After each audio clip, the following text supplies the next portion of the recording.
No, I'm not doing keto. I can't live without bread. Listen, I totally understand, and you probably have your mind made up, but just hear me out. Did you realize that an average American consumes 53 pounds of bread per year? That's 26 kilograms. Is that a bit excessive? That's a lot of bread. The glycemic index of bread is 71. Okay, and it can actually go to 80, 81 too, depending on what kind of bread it is. So even though bread is low fat, it'll be broken down into sugar, then converted into fat in a big way. So the low fat bread has too many carbs that just turn into fat, and it'll spike insulin, which then blocks the ability to burn the fat. So if you're trying to lose weight, it's going to be almost impossible if you're consuming bread. A lot of white bread has bleach in it, which is chlorine dioxide.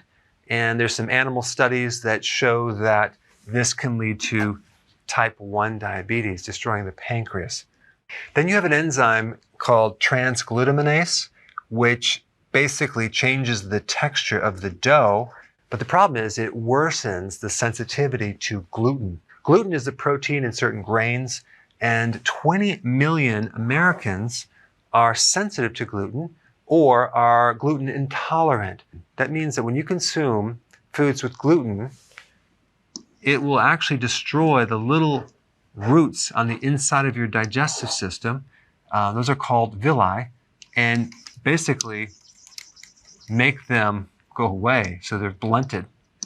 So you can't absorb anymore, especially even like fat-soluble vitamins and nutrients.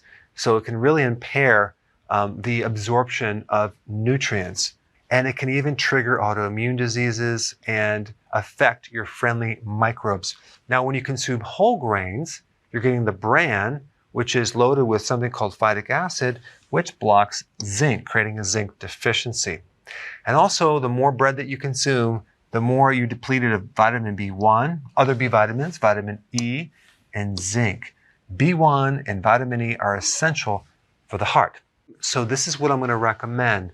There are alternatives that you can do. One is called oopsie bread or cloud bread. It's made from egg whites, cream cheese, baking soda, and salt. I put a link down below for the recipe, but this actually is pretty good. You can also make bread out of almond flour, cauliflower, chia seed, flax seed, coconut flour, zucchini. So there are alternatives. And here's the thing. If you crave bread, you're usually deficient in vitamin B1. And if you started taking nutritional yeast, that will actually decrease the cravings. If you start doing healthy keto and intermittent fasting, your hunger will go down, making it much easier to avoid bread. But if you wanted a real amazing bread recipe that tastes almost identical to bread, and it'll make you happy, and yes, you can put butter on it, check out this video on this page right now.